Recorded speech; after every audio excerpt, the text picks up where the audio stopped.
Sa wakas, dumating din yung belt bag na in-order ko sa Shopee. So, papakita ko sa inyo mga ka-chill ride. Oh.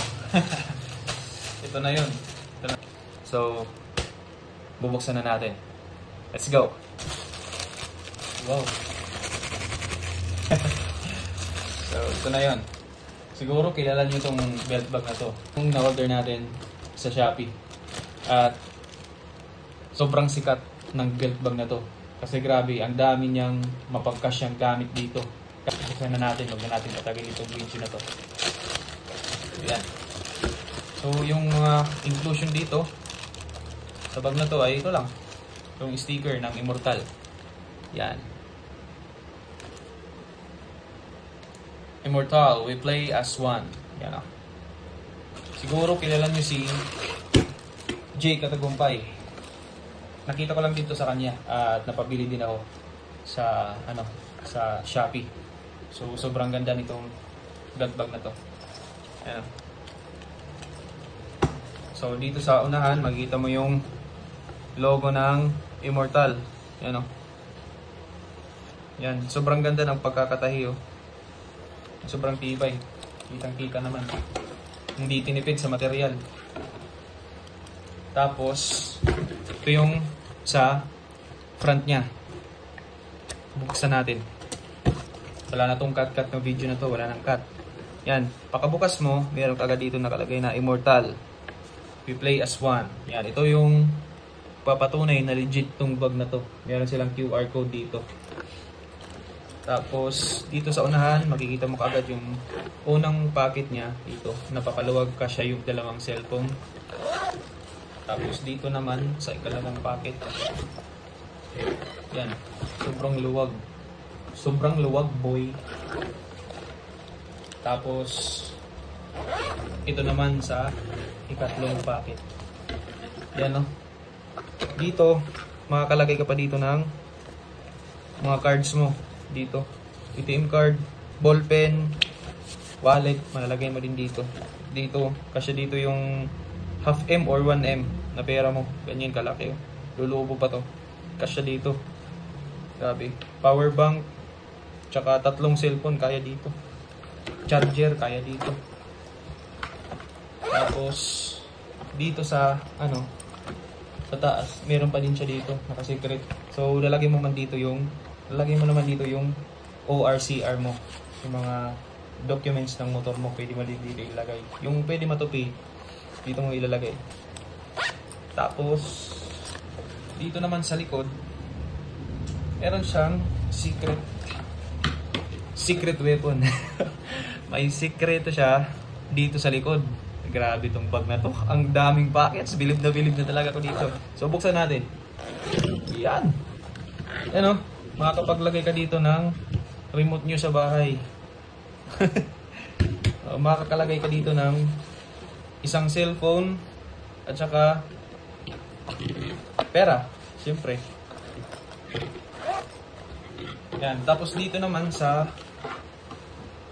left side dito, meron pa rin siyang nakatagong isang packet. Yan. So malalagay mo dito sa gilid dito ay pwede ka maglagay dito ng lisensya mo, RFID kung naka big bike ka. So pwede mo siya ditong ilagay. Sobrang ganda ng bag na to, sobrang tibay. At dito naman sa gilid, sakali bumili ka, mahilig ka mag-shopping, dito mo naman ilalagay yung mga cards. Pero yung mga importanteng card, dito mo ilalagay. Kagaya ng lisensya, tsaka ATM card, pwede mo dito ilagay sa gilid. So, yun lang naman yung mga packets niya. So, bilangin natin kung ilan yung packets niya. 1, 2, 3, 4, pang 5 sa likod, 6, 7. Bali 7 lahat. Nandito lang sa bag na to. 7 lahat na packets. Madami ka nang malalagay dito ng mga importante na bagay.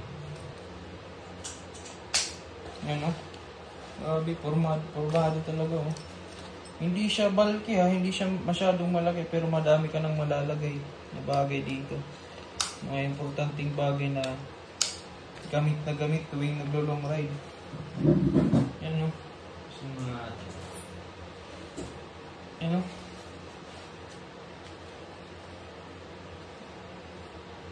Diba? So, tingnan natin kung magkakasya ba ito. Oh, dalawang iPhone. Tingnan natin kung magkasya sa Immortal Bag.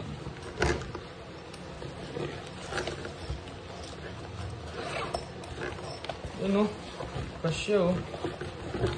Yan, kasyang-kasya. So, lagyan natin yung mga sakali, kailangan mo nang magdala ng mga medicine sa rides. Ito ang papaglagyan. Yan o.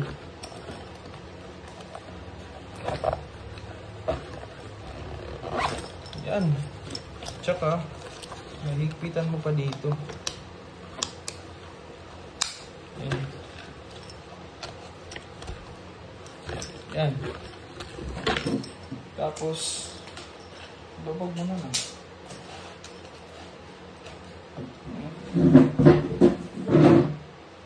Diba? Tsaka naka-helmet ka. Yan.